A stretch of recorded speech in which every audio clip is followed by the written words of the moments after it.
I want to sit here and certainly welcome each and every one of you here today. I'm Mike Altizer, the chairman of the Roanoke County Board of Supervisors, and on behalf of my board in Roanoke County, we welcome each and every one of you here today.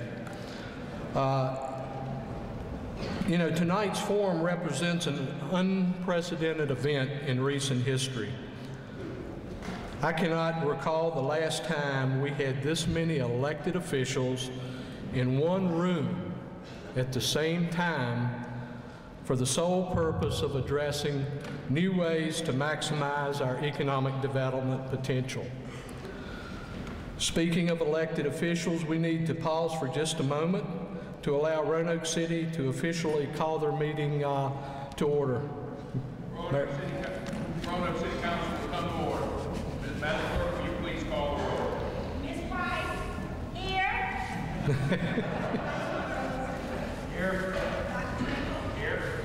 Mr. Nesbitt. Here. Mr. Ferris. Here. Elder Lee. And Mayor Bowers. Here. And a quorum is present. Thank you, Mr. Chairman. Thank you. We also have state and federal elected officials represented here tonight. We have Drew Dinsmore here representing U.S. Senator Mark Warner, if you would stand and be recognized. We also have Pete Larkin on behalf of Congressman Bob Goodlatte. Pete, if you would stand, and thank you y'all for being here tonight. And also here representing Congressman Morgan Griffin, Angie Hall. If you would stand and be recognized, welcome here tonight. And we also have in person tonight State Delegate Greg Habib. Greg, if you would stand up, you're already standing in the back of the room, so thank you for being here tonight. We really appreciate it. We also have a host of local elected officials, and if you'll please stand as I recognize each locality, beginning with Botetourt County, Kathleen Guzzi, the county administrator. She's here. Kathleen. There you are. Welcome. Members of the Franklin County Board of Supervisors, if y'all would all please stand and be recognized here tonight. Thank y'all all for coming. And from Montgomery County, Chairman Jim Politis and his fellow board members, if you'd stand and be recognized. And from the City of Roanoke, Mayor Bowers and members of Roanoke City Council, if you would stand and be recognized. Thank you all for being here. And from the City of Salem, council members present, if you would stand here and be recognized. Thank you so much for being here. And from the town of Vinton, Mayor Brad Gross and members of town council, if you would stand. Thank y'all very much for being here also. I would also like to personally recognize my fellow board members for being here tonight, and I believe some of Roanoke County school board members and staff, if you would please stand and be recognized. Roanoke County Board of Supervisor members and Roanoke County school board members, thank you all for being here. I would like to thank each and every one of you again for your support in being here tonight and joining with us to really do something I believe great for our region. Also here tonight are representatives from the Virginia Economic Development Partnership. If you would stand and be recognized, and I appreciate very much driving all the way from Richmond to be here with us at this event. We really appreciate that.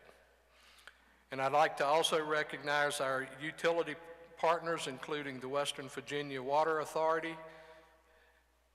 If you would stand, Mike, Gary, Roanoke Gas Company,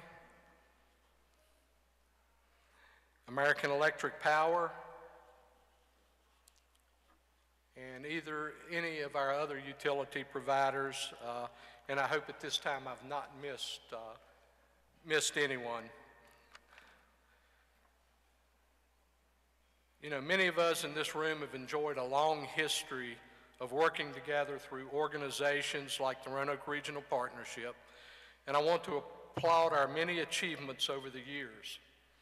We have accomplished a lot, but as all of you know, these are competitive times that we live in today. According to the Virginia Economic Development Partnership, our region is not competitive when it comes down to projects that require 40+ acres of developable and ready-to-go property. Ladies and gentlemen, what that means, we don't even get to step up the plate and swing at the ball. They never know about us. We never have the opportunity to bring them in this whole region and show them the amenities that we have to offer, because truly we're not prepared for these types of businesses that have the capability of bringing 200, 300 jobs and investments from 100 to 200 million. And that's what this is all about. The paradigms of the way that we govern and the way we handle economic development are changing. And we have to change as it does, or we truly will be left behind. You know, I'm eager to hear from Dr. John Rhodes tonight, who's going to address what it takes to build a successful economic development strategy. And after John's presentation, it's my hope that we can decide what direction our region needs to take in order to gain an even better advantage in today's market. So without further delay, I'd like to turn the presentation over to Beth Dowdy with the Regional Partnership to introduce tonight's speaker.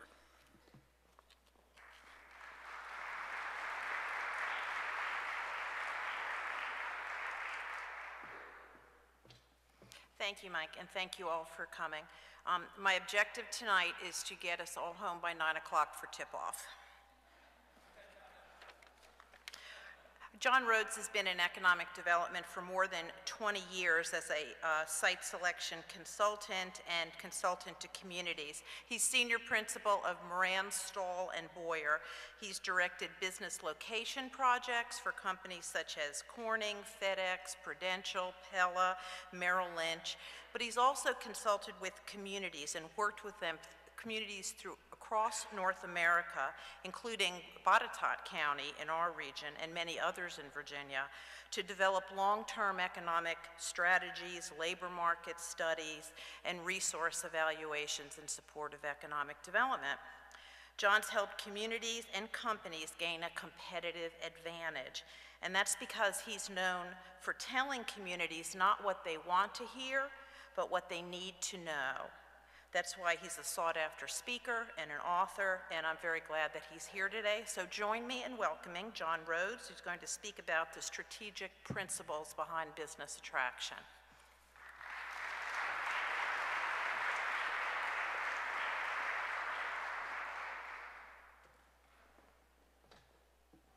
It's a true privilege to be here tonight. I've had many occasions over my career to be in the area, starting with General Electric and working in Salem and visiting that plant, to working with communities. My wife went to Radford, my son went to Virginia Tech, so I've roamed down the 81 corridor many times, winter, summer, fall, and spring. It's a real privilege and a really great opportunity to be back here in Roanoke. I've also had family members that have lived here over the years, so I do have a little bit of connection to the community, and I do like to see your community as well as Virginia thrive, so that's why I'm here. When you look at history, and this is a quote that I got from my own experience in working with many different companies and looking at the life cycles of their products and many communities and looking at the life cycles of a community. No product, company, community, or country, for that matter, is sustainable unless it has the ability to adapt to changes in technology, market demands, resources, and competition. The game continues to change. What worked really well for you 50 years ago didn't work well 25 years ago, which changed 5 years ago, and now we change again. And some of the things we did 5 years ago didn't work because we were going into a recession. Some of those things might work better once we start working our way out of a recession. What comes around goes around, what comes around leaves. When you look at an economy, and this is really a basic 101, how is a local economy put together? In the middle of the economy are what we call the resources, the labor, the utilities, and by the way, utilities, you're a very vital part of this local economy. Without you, we don't thrive. You who are in education, we don't thrive without you.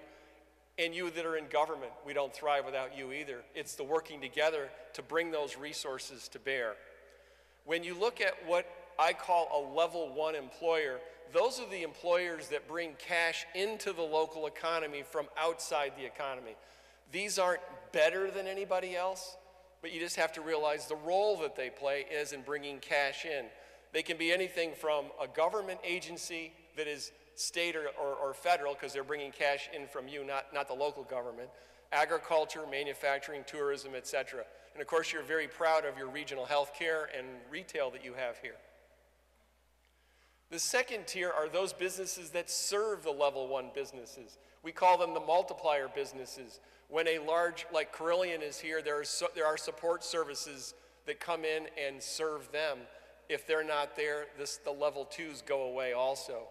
Level 3 is everything else. It's the consumer services. It's Kroger. It's Target. It's everybody that provides things that you want as a family. All those are an important part of the economy. They all work together. But in economic development, we tend to work on the level 1s and let everything else kind of take care of itself. There are other factors that come into bear on how those others get here. When you look at the primary industries that you've focused on for this region, you look at some key areas in manufacturing, certainly in transportation equipment, in advanced manufacturing. You have some beginnings of a medical device industry, printing and packaging, food processing, and a new emerging one, outdoor gear, because this is one of the destination places to come in the country to have a great outdoor opportunity, whether it's from an education standpoint or an exercise. This is known throughout the country as a great place to come. In addition to that, obviously you have tourism, financial services, regional healthcare, and then regional operations, regional retail operations. Oh, by the way, the one thing I wanted to tell you is that when you look at things like transportation equipment, advanced manufacturing, and medical devices, if I was to look at probably the top 90% of the communities in the country, they're all looking for those also. So you're not alone. I'm not saying you shouldn't vie for them, but you have lots of competition.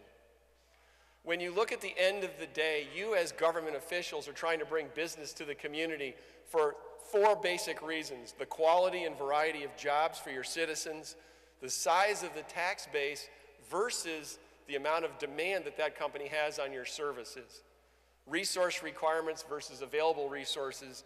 Do you have what it's going to take to compete for those businesses? And lastly, the strategic potential of a cluster. We'll talk a little bit about clusters. I have a different opinion of what a cluster is than some of the folks in my industry. This is my definition of a cluster. A cluster to me isn't necessarily that you have 100 different lumber companies or 10 different manufacturers of some specific plastic material. That's what the industry might lead you to believe. I look at a cluster more as a vertical cluster, as in if a manufacturer is here of a certain type, let's just call it a plastics manufacturer. They make a product that goes out in the marketplace, but they have to package the product, they have to market the product, they need business services to support the business that's running and operating that product. You need people that can design the package, you need people that help you with internet marketing, and the people to ship it out of here. So for every company that you bring here, whether it's 50 people or 500 people, other services need to have access to that company. And as you build and build and build, more of those services can come into your community. When you're small, a lot of times companies will go, say, to Atlanta or to Richmond for certain services. As you grow in a certain area, they actually might have the service here. So it's really important to understand the strategic value of a company other than 300 employees and $20 million of investment. What else are they bringing to you that you can leverage? Looking at opportunities one more level down, and what type of things should we go after and what does it mean to us? Well, if you look at it in terms of numbers of jobs per acre, and that's one way to look at it when you're in an area that has limited land. And by the way, every community actually has limited land unless they have the infinite ability to annex on into the country, which none of you really do. So therefore, you have to live with the finite land that you have. And knowing you have finite land, what do you do with it? Well, you can put an office park in, and you can get some good high compensation jobs and some reasonable amount of taxes off the property. You can bring a manufacturing facility in. We'll have a few lesser jobs per acre, but they have a wide variety of compensation, which brings jobs to a wide variety of your community. And with Virginia's tool tax and property taxes, you can also get good revenue from those folks to pay for your government services. Working your way down warehousing, I mean, a lot of people will focus on warehousing. As a matter of fact, in this county, we actually have a significant amount of warehousing already here. With the limited land that you have to balance that portfolio with how you spend it. So you may have some warehousing, but you want maybe more manufacturing, downtown, maybe some more offices. But you have to have a balanced portfolio in order to survive. The retail is important in terms of quality of life. It can also have something to do with tourism. But some of the jobs that retail bring maybe aren't as strong as they would be in some of the other sectors. But I'd hate to see this community that didn't have retail. Retail is an important part of the economy. And then a data center is an example of where you don't get a significant number of jobs, although they are high paying, you do get some good capital investment. And of course, you need great utilities in order to supply that. Now, if you look in terms of how one looks at evaluating opportunities, I put together like 12 areas of need that society has, everything from education to defense and everything in the middle.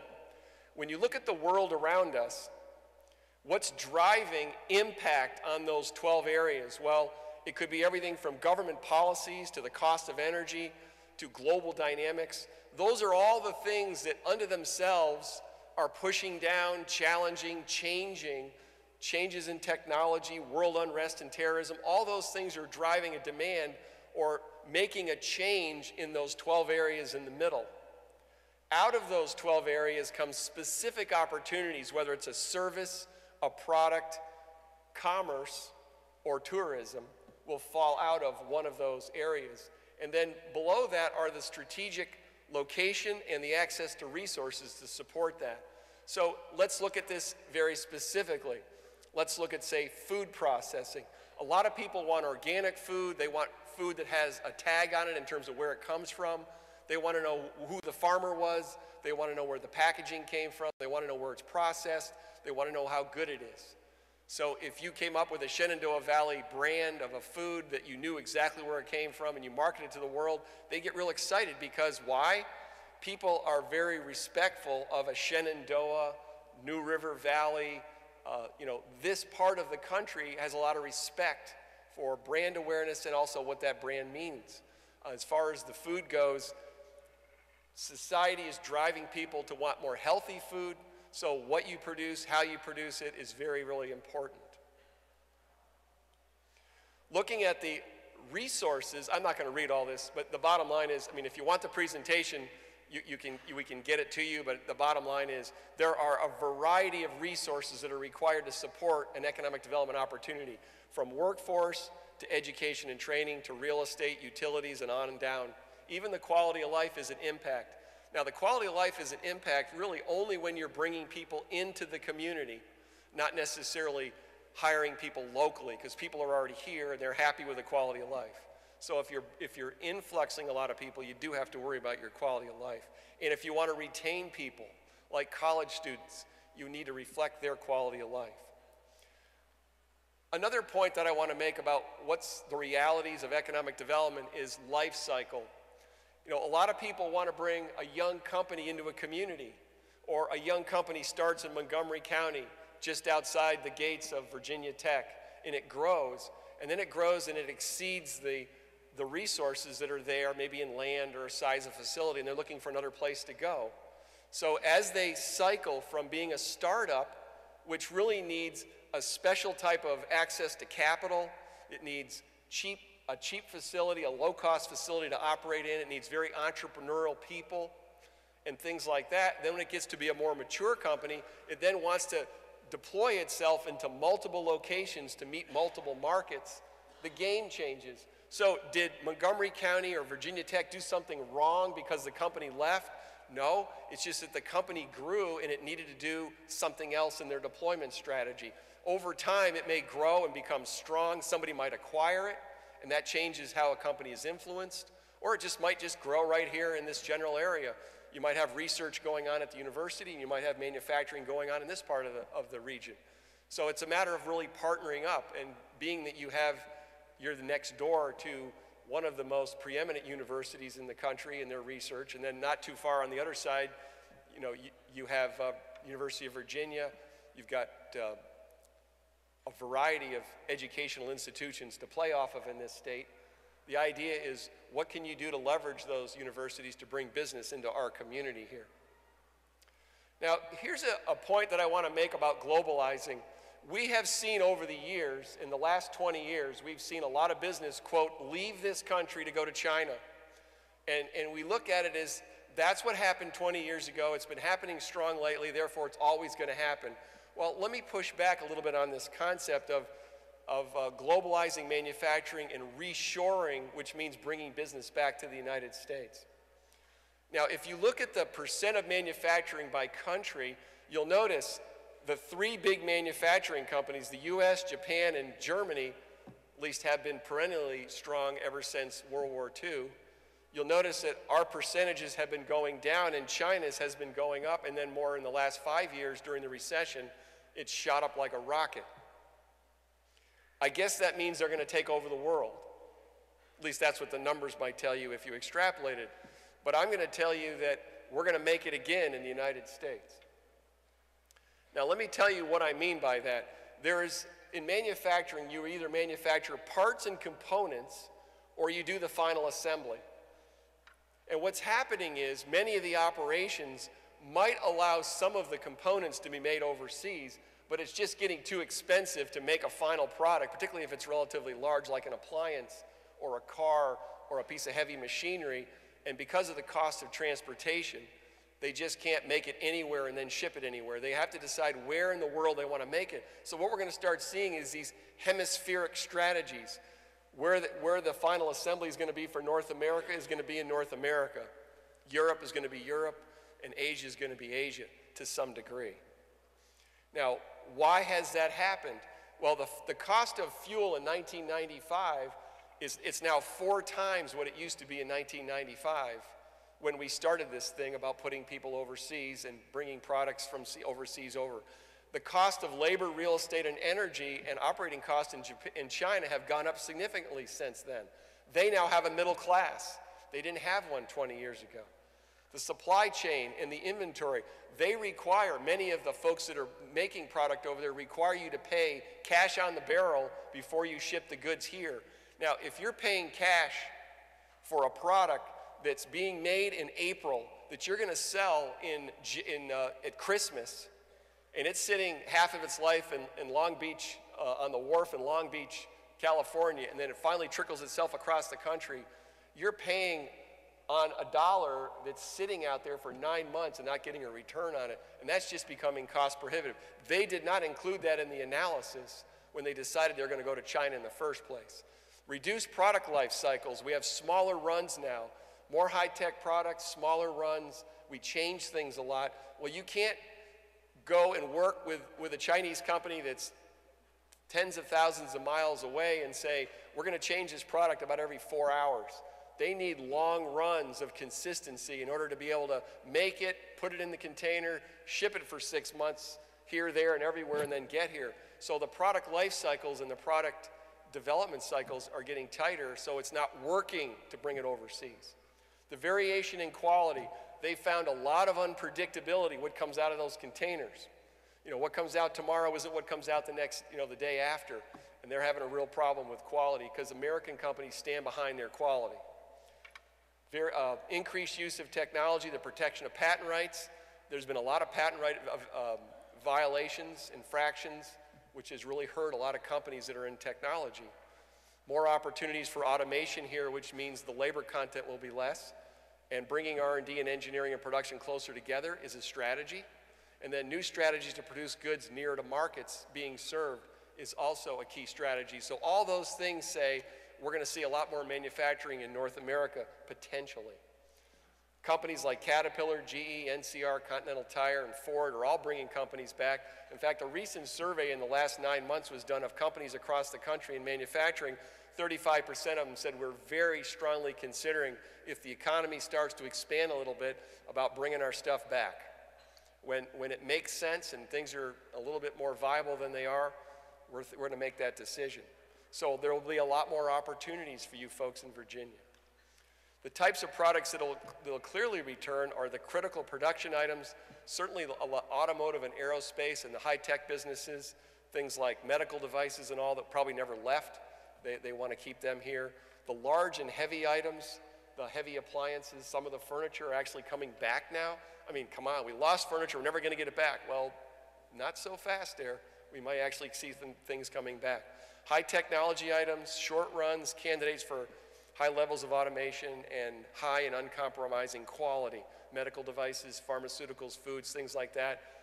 You want to really protect your quality, we're going to keep them in the U.S. All those things come to bear on 4 areas.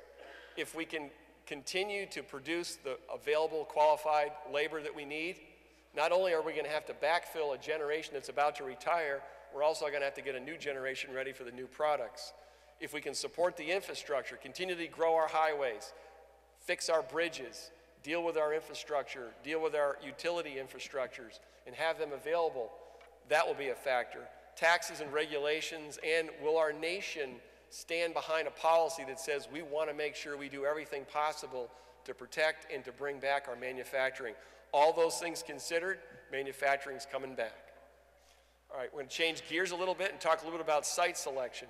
Site selection is essentially a 6-step process. I've done it many times.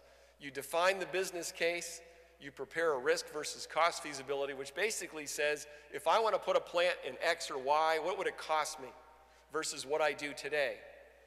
If that passes muster, we move to the next step. If it doesn't, we die. A lot of projects don't go beyond the risk and feasibility step. But once they get to step 3, now we're in location screening. And I got to tell you, some of the top criteria that people ask for, I want to be in a right-to-work state. I want to be able to control my destiny. So that's why a lot of places in the South are doing well. That's why Michigan decided to flip over and become a right-to-work state. It means a lot to a lot of companies. I had an Australian manufacturer, the first thing out of her mouth when she called me at 2 o'clock in the morning once, I need to be in a right-to-work state. Okay. Geographic positioning, being in an area that is logistically strategic. You are in one of those. Having industry presence, the skills to support an industry. Transportation access, you have that. Other resources like land, buildings, and utilities, we'll talk about that. Once you pass through that, when they're working with the state and they're deciding to come visit you, they're seriously deep into step 4. They're making some serious decisions. Step 5, negotiations. Step 6, here we come. This is just a point of information that I want to provide you. One of the issues that we deal with, particularly for people that have lots of marketing, lots of IT people that move around the country a lot, is cost of transportation. In some markets, in some places you go, you're relatively competitive. In some areas, you're not. You just have to be aware that companies will look at those numbers. They'll decide whether your city has the transportation costs that will work for their communities. Now, if they don't travel a lot, then that's not an issue. But if they do, you can see. I mean, this is 30 days out looking at transportation. I mean, a round-trip ticket, the cheapest I could find to Dallas at that particular point in time was $800. To Tampa was $665. It's a lot of money differences. It could be 2 or 3 times in another airport. I didn't come here to beat up on your airport. Your airport and your airlines only work on the economies that they have. But just be aware that that becomes a factor. Now, this is another key slide for you, and the issue is what I call readiness of a site. Everybody thinks they have a site that's ready for something. We have some communities in Virginia that think because they have a handshake deal with a local farmer with land that is potentially going to go industrial, that that's good enough for readiness. I know those communities. I'm very aware of the people that are involved. But I will tell you in 2013, that won't cut it. The next level up is that you've gone through and made the property specifically zoned, but it's still in the hands of the original owner. That's the yellow zone. When we break out of the yellow zone, we then get into what we call an undeveloped shovel-ready site. What is a shovel-ready site? It is one where you've done the tests for environmental contamination, you've looked and seen what the bedrock is, whether it's a karst cavern underneath, or whether it's granite or whatever's underneath the ground that'll support a building. You've looked at water and wetlands. You made sure that Jefferson didn't build a home there, so we can't build on that site. We've had a number of places in Virginia where projects were stopped because history stopped, because there was a cabin or something there. Now, I'm not against history. I love history, but you just got to make sure that that stuff is taken care of ahead of time. The ownership has been transferred to somebody that has a price, and somebody's striking and ready to go in terms of selling the site. The next step up is a developed site for building construction, and that is basically a pad-ready site. You do have a number of pad-ready sites in this region.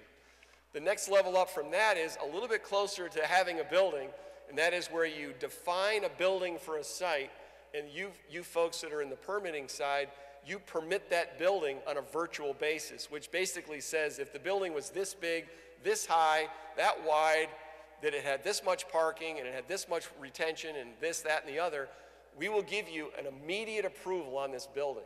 Now, if you want to mess with the building a little bit, it's going to take you a little bit longer. But the point is you've moved the process faster down the road. Beyond that, you build a shell building, and beyond that, you have a new building. Now, different businesses at different stages of their life need different readiness of a site. Large companies may need a site ready to go. A smaller business may want to lease a building, and we'll talk about that more.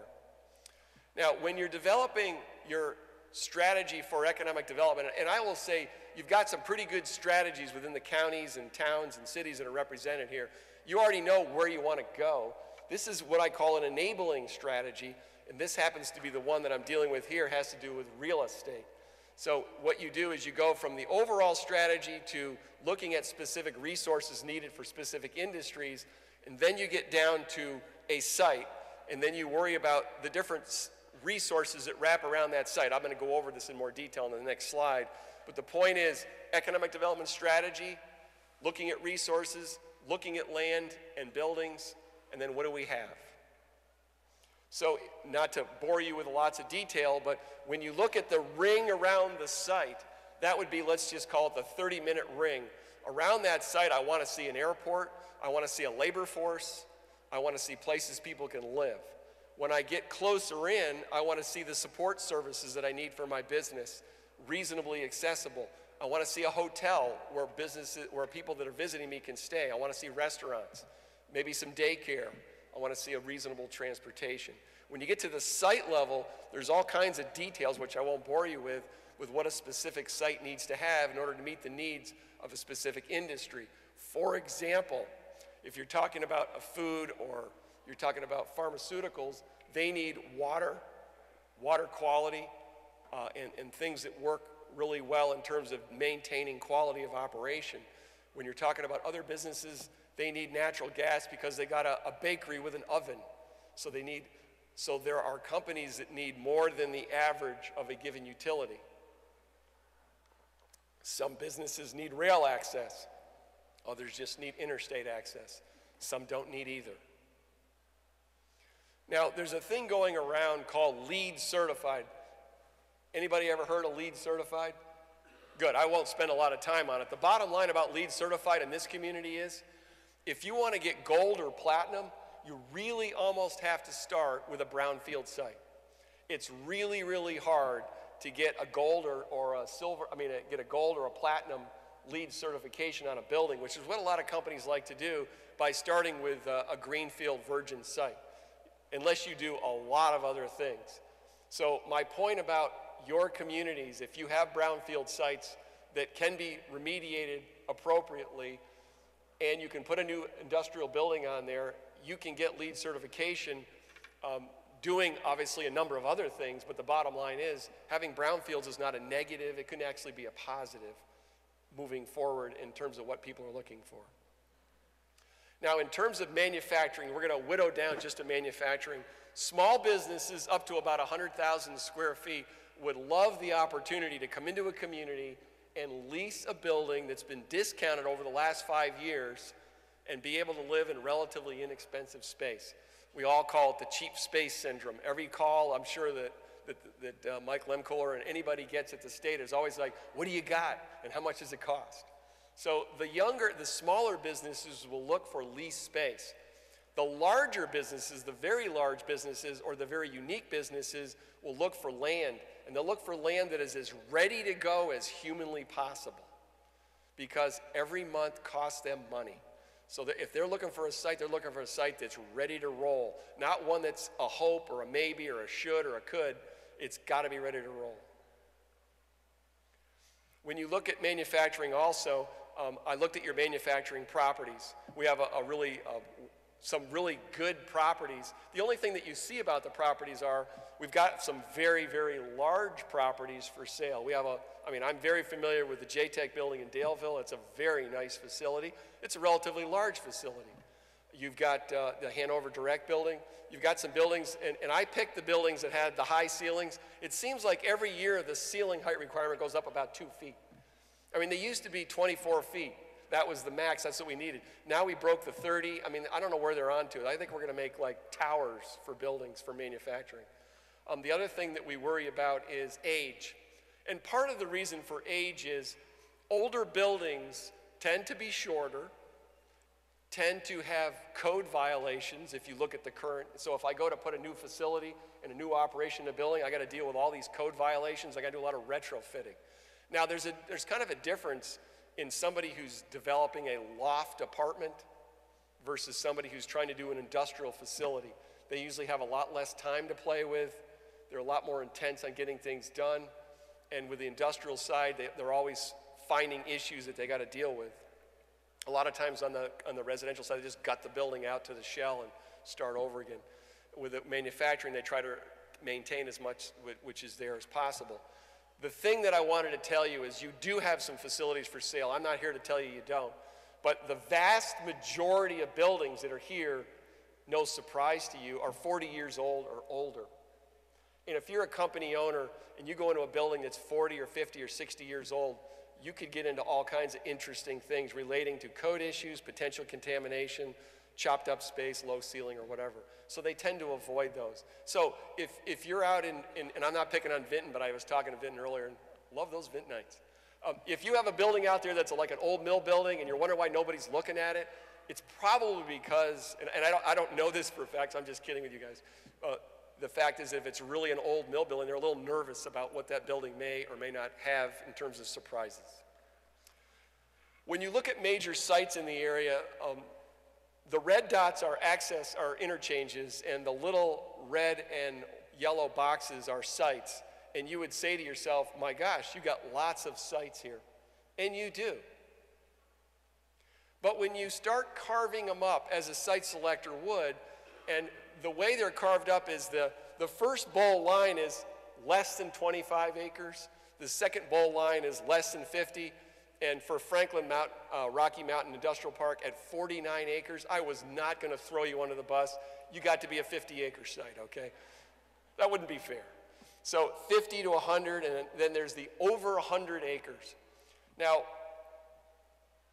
you have to look at some of the logic behind this. First of all, how far from the interstate? I mean, I'll just tell you, in a perfect world, what I really want is, I want the 100-acre site. I want it right on the interstate, a right turn out, I'm done, I'm on the interstate. I don't want to have to go by anybody to get there. I want it easy. I want all the gas. Yeah, you can put a rail line in the back. I might need that in the future. I want that too. I want all the utilities that are double connected. I want everything perfect. The idea is that there is no such thing as perfect. But we're starting to get a little nervous about more than 2 or 3 miles from an interstate. And of course, Franklin County's not going to get up and leave. For some businesses, they say, I want to be only like on the interstate or within a couple miles of the interstate, and I want it to be good miles. I don't want it to be down a 2-lane road with houses on both sides where everybody's calling the news every 5 minutes every time a truck goes down the road. So you have to be careful with what you have. The shovel ready, so the first thing that somebody will do is they'll say to the state, what do you got in 50 acres in western Virginia? What do you have along the 81 corridor in 100 acres plus? So they'll know the communities that have it. They have the database just like we all do. They'll ask those communities what they have. So, okay, size. Then we get down to shovel ready. Remember why we worry about shovel ready? If it's a farmer's field that you put on the list and it's 2 years before you can develop, it's not a site. So if I carve off all the non-shovel-readies, and I'm not here promoting your shovel-ready program, but the bottom line is some of your sites could be shovel-ready, but you didn't note it that it was, so therefore you're a little suspect about a site that's not shovel-ready. Pad sizes. You have some fairly good pad sizes. I mean, you don't need to grade the entire 100 acres in order to, 11 acres will put a pretty good-sized building on it. And then you put a road up through it, and you have the parking around it. So you don't need to pad the entire site. But the good news is you have a lot of sites that have pads. You have some sites that don't have any pads. The distance from the interstate. Some sites need rail access. Going forward into the future, let's look at the market, what's going on out there. The cost of transportation is going to scream high. So how do we hedge? We provide rail versus truck. And as long as I have that option, I feel good. I pit them against each other. So I want a rail site. I might not need it, but I want it. You only got one site that we can identify that has rail access. Gas. If gas over the next 5 years continues to go down as the volume goes up, and I don't know how long that's going to last, but 5 years is a pretty good horizon for most people to do planning these days. It used to be 20 when I was a young lad, now it's 5.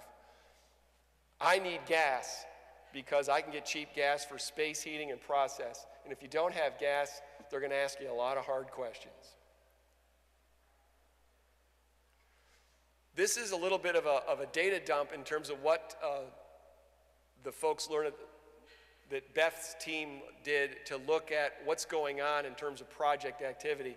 In the last 2 years, and that should be 2011 and 2012, that's my mistake, 146 projects, 43% came from Hallelujah, VEDP, and thank goodness they're here. They are a wonderful partner, and they do bring in the projects. The thing about VEDP is they tend to give everyone a shot at something that remotely will work for them.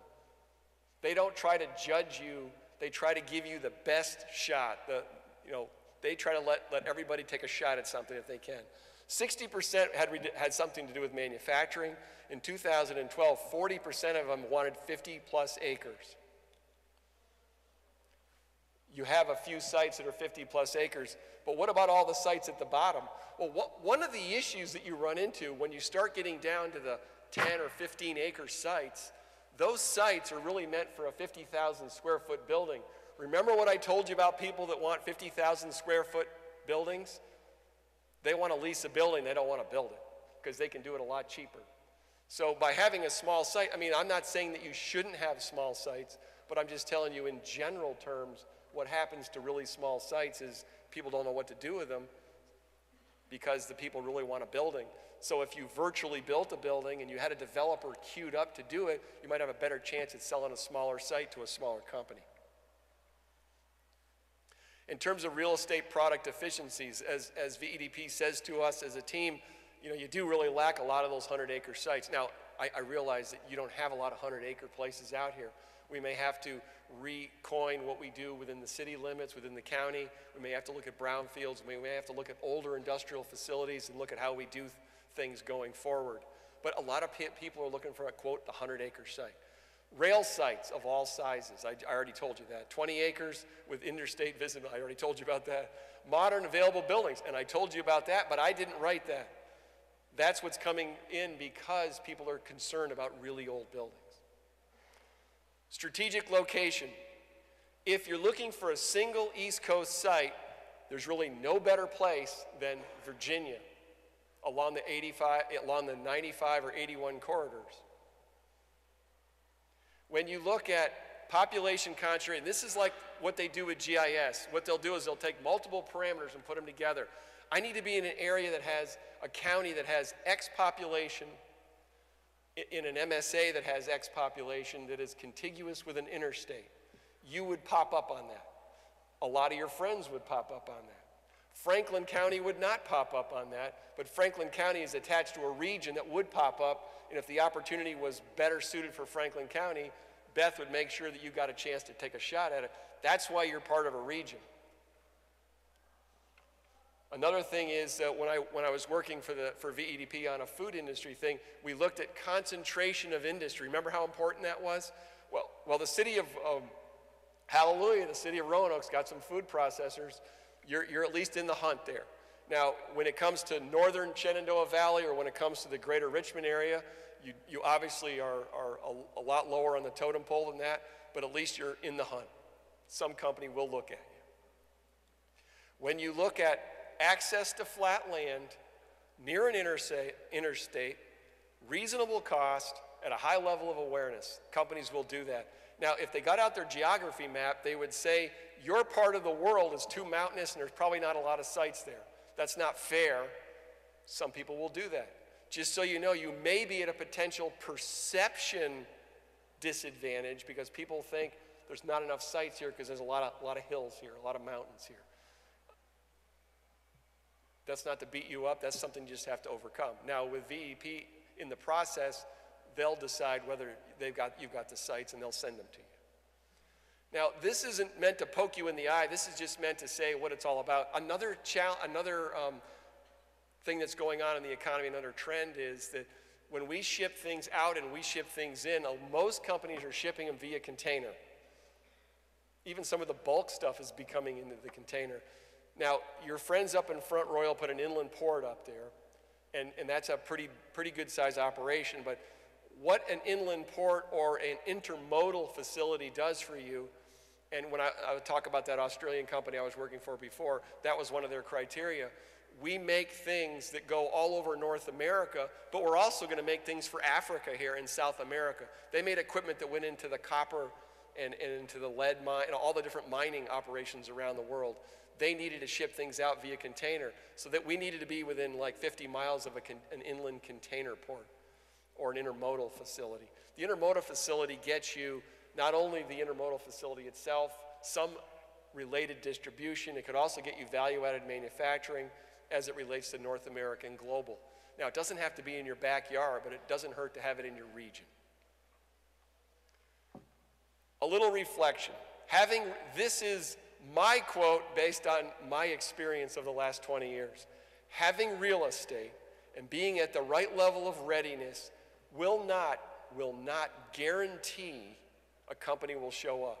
Just because you build it, it doesn't mean that they absolutely will show up.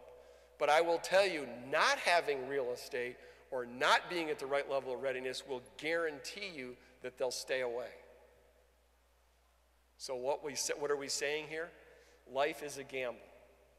You're going to have to decide what kind of real estate you want to have in terms of buildings and sites, and really that's only one of the pieces of the real estate package. The good news is your utility folks over there have done a pretty darn good job of serving you from a utility standpoint. Your 581 and your interstates, they've done a pretty darn good job of maintaining transportation, and we're going to expand 81 in the future, so that's not an issue. The airport's trying its best. The community colleges are second to none in some of the quality of the programs that they have. I'm very familiar with that.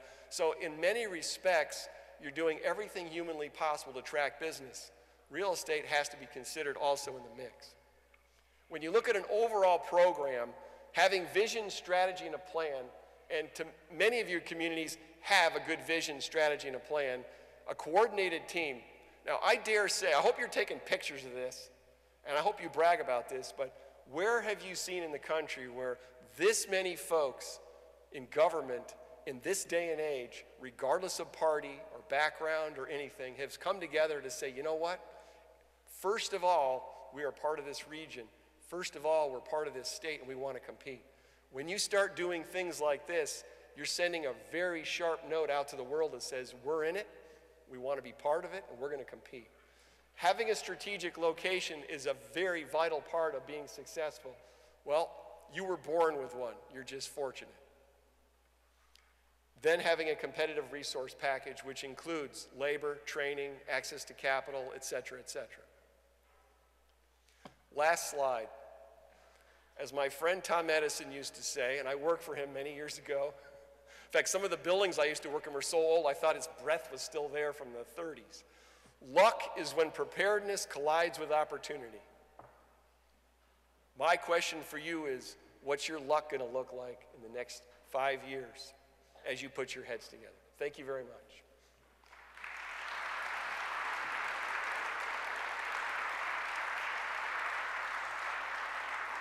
I think we're going to go to a Q&A, and I'm here to answer just about any question, at least if it has something to do with economic development. Let me look from a raise of hands. Was any of this information of value to you in the role that you play in your community? Did this help you at all? Good. Then my mission was accomplished. Now, what else can I do to help you? Any information? Let's go back, any slide, whatever you want to do. I'm here to help you. Yes, sir. On that one slide that you had, oh, excuse me, thank you. On the one, David Bowers from Roanoke. Oh, on the one slide that you had where you had all the list of different industrial sites. Oh, just past it. Oh, that, I mean the right site, there. yeah, okay.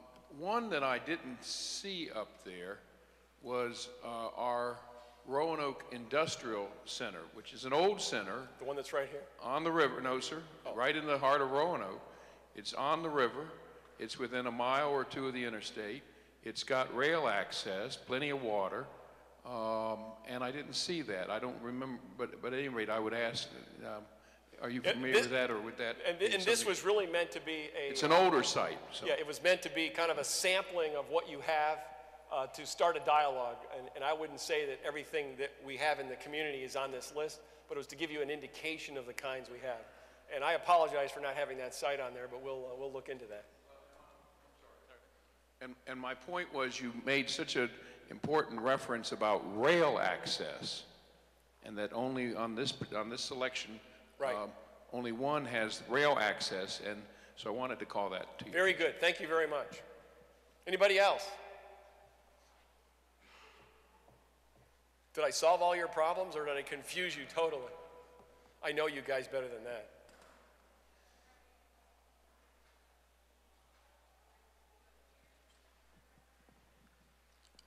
Earlier, you went pretty fast over the slide on our labor force. Yes. And I was wondering if you have any kind of read on how we're preparing our labor force for this grand journey you set before us.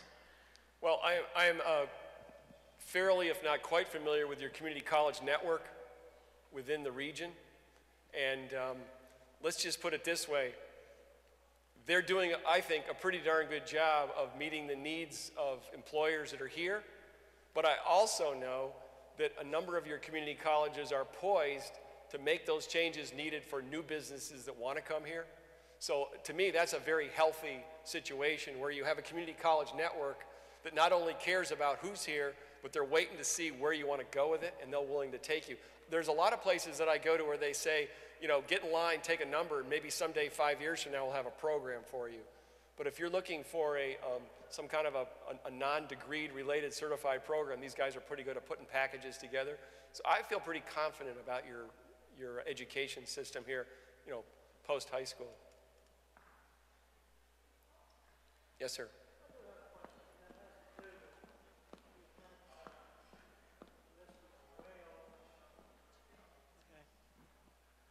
You mentioned rail several times, and the proximity of that to the lot that might be available. What type of distance is, how far, as it goes out by mile or whatever, what does that hurt? It depends on the industry. I mean, let me, like for example, is if I'm a manufacturer and I'm containerizing my product, I need the rail to be within 50 miles of my site.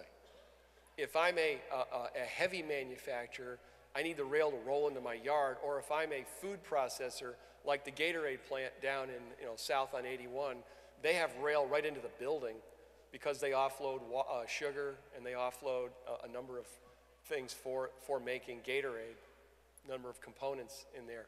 So some industries need rail to be within the general region, and some need it to go right into the building.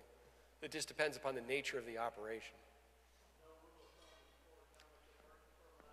No, we can tell you by what kind of industry. I mean, food processing, if it's of a large scale, they need rail into the building.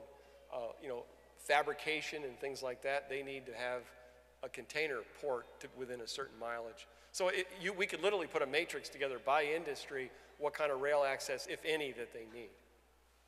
That's a pretty well-known subject, but it's not like if I have one site and I have this. I mean, having rail access to a site, we're not saying that you have to have rail access to every site. What we're saying is some companies need rail access. What we're also saying is some companies that maybe not traditionally needed rail access. Let me give you an example. A large plastics plant could either rail or truck the pellets or whatever, however the polymer is coming in, whether liquid or pellet. So they'll tell you we need both.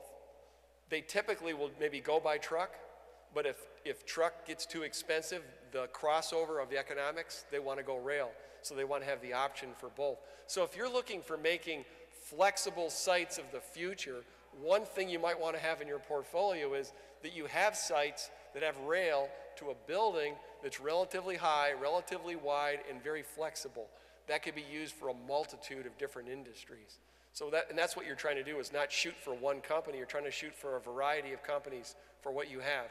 And not every site needs all those different criteria. I think really what I was looking at here is going over what kind of industries do you want to have and what kind of sites do they really need to have. For example, if you're talking about, I know there's a real interest in the healthcare side of medical devices being here. So we'll put all our money on medical devices. Medical devices probably won't need rail unless you're doing a huge plastics injection molding operation as a medical device. However, as the medical device company grows and grows and grows, it may get to a scale where there are certain things that they want to do that impact certain kinds of transportation.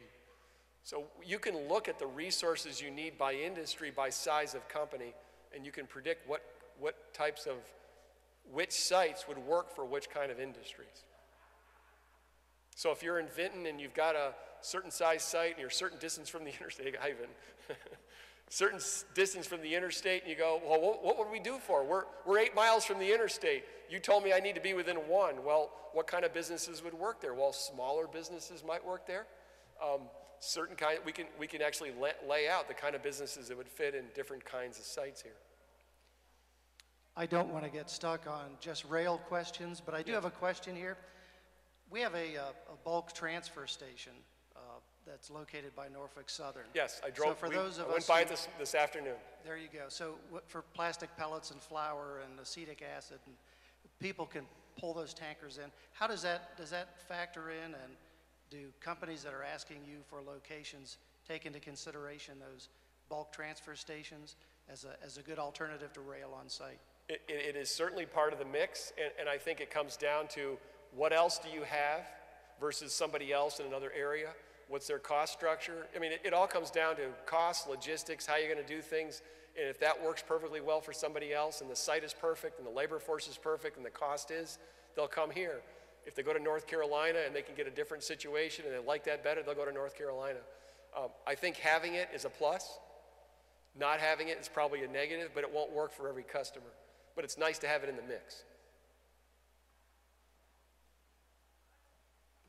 I hope what I have done is got you thinking. I hope what I've done is let you know is you have a future. This is a great place, but the future is not going to take care of itself. You're going to have to help that future a little bit.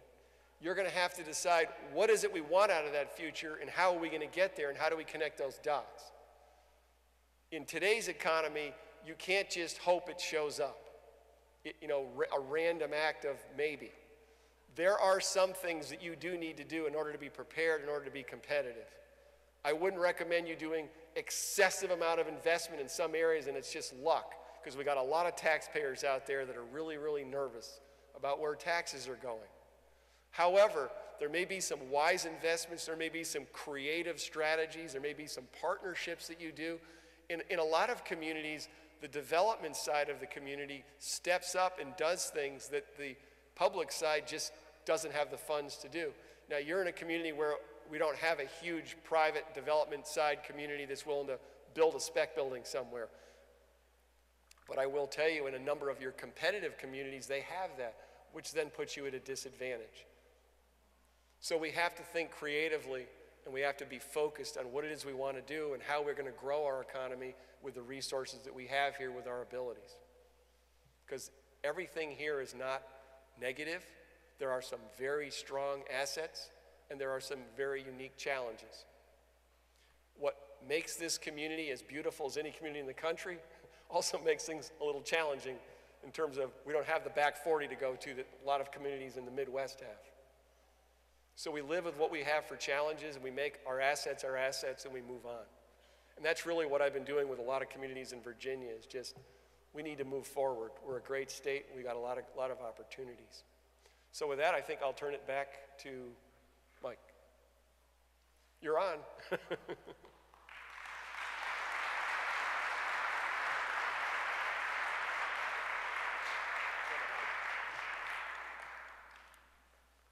I want to leave it on that slide. I want to leave it on this slide. Thank you. You know, this has been a pretty good representation of people, from business to citizens to elected officials, actually 145, that have come here tonight for something that, as I hear, and I think every elected official hears as they go across the country, is we need jobs, we need investment, you know, we need to flourish. Many people are having to do some things that they've never had to do before and ask for help that they've never had to do before. You know, as John spoke, you know, it brings to bear some questions. How can we work together?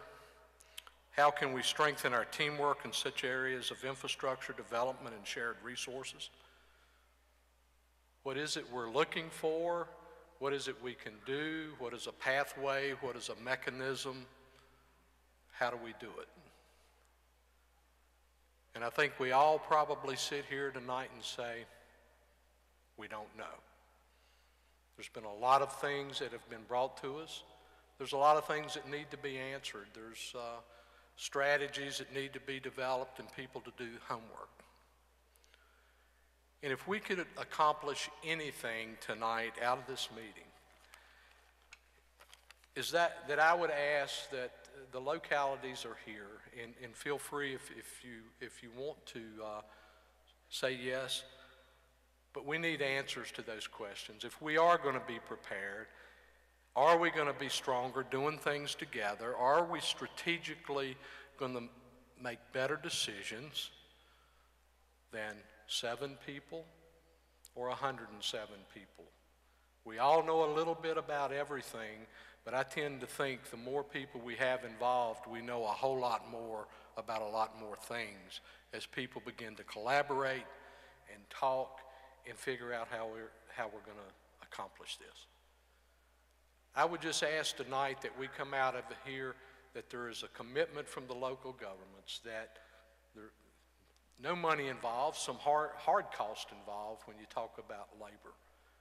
But I would ask that we would commit to allowing our administrators and managers to get together, to develop who in their localities would be the appropriate ones to get together, answer a lot of these questions, figure out a lot of the things that John has brought to us, and figure out how we can do this and what are those mechanisms and what truly do we need to know. We have an opportunity before us tonight that I don't believe that we've ever had before. With these many great people aligned on a common cause that if we do it right, we will positively impact each and every one of us, our localities, and our citizens. And I believe that we're much better able, with the budget constraints that we've all experienced over the last 4 years. We can do more together than any individual government can do on their own. So I would just ask you tonight, is this a path we want to go? Because that's the only way we're going to gain the answers. And, you know, it's in the laps of the governments now. We dictate the future of where this discussion tonight goes. And I'll leave it to you folks, and anyone feel free to respond at this time.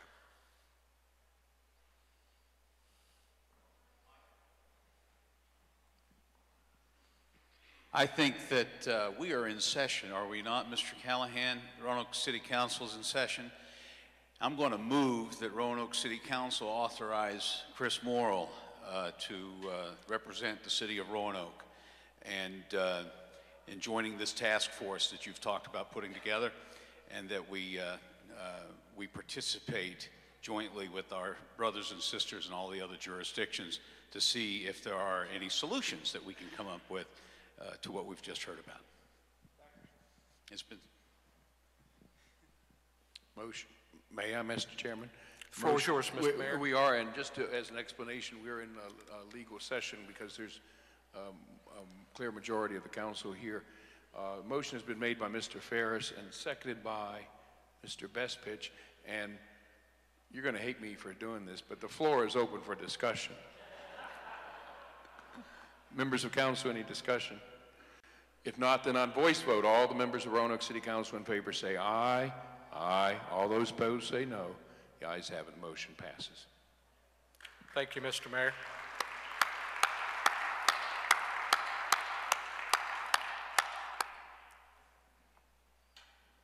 Mayor Gross. Thank you, Chairman Altizer. I want to thank you and the Roanoke County Board of Supervisors and Regional Partnership for putting this meeting together tonight. It's been a very valuable time. I certainly enjoyed the presentation. It was interesting and challenging. We are not in a formal session tonight, but because I believe so strongly in regional cooperation and certainly the emphasis on economic development in our region, I will be recommending to our town council at our next meeting that we fully support any task force that is formed to develop some economic development in our region. Thank you, sir, for the evening. Thank you, Mr. Mayor.